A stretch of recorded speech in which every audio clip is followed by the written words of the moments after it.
പുഴുങ്ങിയ മുട്ടകൾ. ശ്രീ കടമനിട്ട രാമകൃഷ്ണൻ.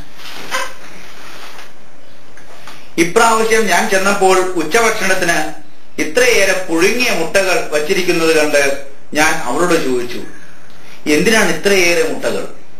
അവൾ പറഞ്ഞു, നമുക്ക് വിഴുങ്ങാൻ. നമുക്ക് രണ്ടുപേർക്കും മാത്രമായി വിഴുങ്ങാൻ ഇത്രയേറെ മുട്ടകൾ വേണമോ? ഞാൻ ചോദിച്ചു. നാം ഇതെല്ലാം വിഴുങ്ങേണ്ടിയിരിക്കുന്നു, അവൾ പറഞ്ഞു.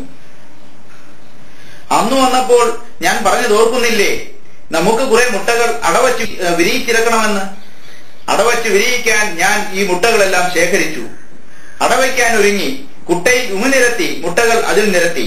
അപ്പോൾ മുട്ടകളെല്ലാം എന്റെ മുഖത്ത് തുറച്ചു നോക്കിക്കൊണ്ട് ഒരേ സ്വരത്തിൽ വിളിച്ചു പറഞ്ഞു. അവരുടെ സ്വരത്തിന് കണ്ണുനീരിന്റെ നനവും ഭയത്തിന്റെ ചൂടും ഉണ്ടായിരുന്നു. ഞങ്ങളെ ചൂട് തന്ന് വിരിയിക്കരുത്, ഞങ്ങളെ ജന്തുക്കളാക്കരുത്. ഈ നിലയിൽ ഞങ്ങളിൽ തന്നെ സംതൃപ്തരാണ്. അപര്യാപ്തമായി ഈ ലോകത്തിൽ ഞങ്ങളെ അവതരിപ്പിക്കുന്നത് കേവലം ക്രൂരമായ നടപടിയാണ്. അവിടെ മനുഷ്യനുണ്ട്, അവന്റെ ഉച്ഛ്വാസമായി ശ്വസിക്കാൻ ഞങ്ങൾക്കിടവരുത്തരുത്. അവന്റെ സൂര്യവെളിച്ചത്തിൽ ഞങ്ങളുടെ അസ്ഥി ഉറയ്ക്കുകയില്ല. അവന്റെ അന്തരീക്ഷത്തിലെ വായു ഞങ്ങളുടെ ശ്വാസകോശങ്ങളിൽ തുളയുണ്ടാക്കും. അഥവാ എല്ലാ പ്രതികൂല സാഹചര്യങ്ങളെയും അതിജീവിച്ച് ഞങ്ങൾ വിരിഞ്ഞിറങ്ങി ഉറയ്ക്കാത്ത കാലുകളിൽ മുറ്റാത്ത ജലവുകളിൽ തുഴയാൻ തുടങ്ങുമ്പോൾ മുതൽ മനുഷ്യനും അവന്റെ സഹജീവികൾക്കും ഇടയിൽ ഞങ്ങളെ ചൊല്ലി വൈരമേർപ്പെടും. അവർ മല്ലടിക്കും. അത്തരമൊരു സ്ഥിതിവിശേഷം ഉളവാകുന്നതിൽ നിന്നും ഞങ്ങൾ തുലവും വിമുഖരാണെന്ന് മാത്രമല്ല, തികച്ചും ഉത്കണ്ഠാകുലരുമാണ്.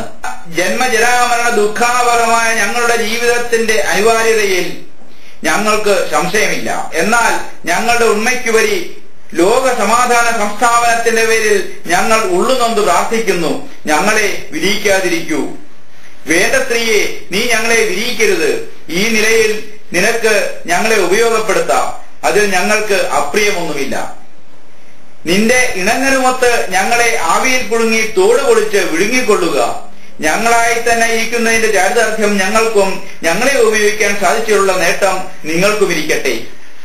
ആവർത്തിച്ചുള്ള അവളുടെ പരിദേവനത്തിൽ ഉള്ളരിഞ്ഞും അസ്വാസ്ഥ്യജനകമല്ലാത്ത നിലയിൽ അവയെ ഉപയോഗിക്കാമെന്നുള്ളതുകൊണ്ടും ഞാൻ മുട്ടകളുടെ പ്രാർത്ഥന കൈക്കൊണ്ടു.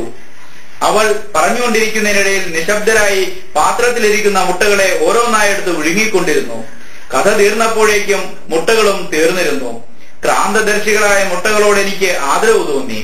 വീണ്ടും അവൾ പറഞ്ഞു നിർത്തി, വേണ്ട, നമുക്കിനി മുട്ട അടവച്ച് വിരിയിക്കേണ്ട. ഞാനിനി മുട്ടയിടുകയുമില്ല. Thank you.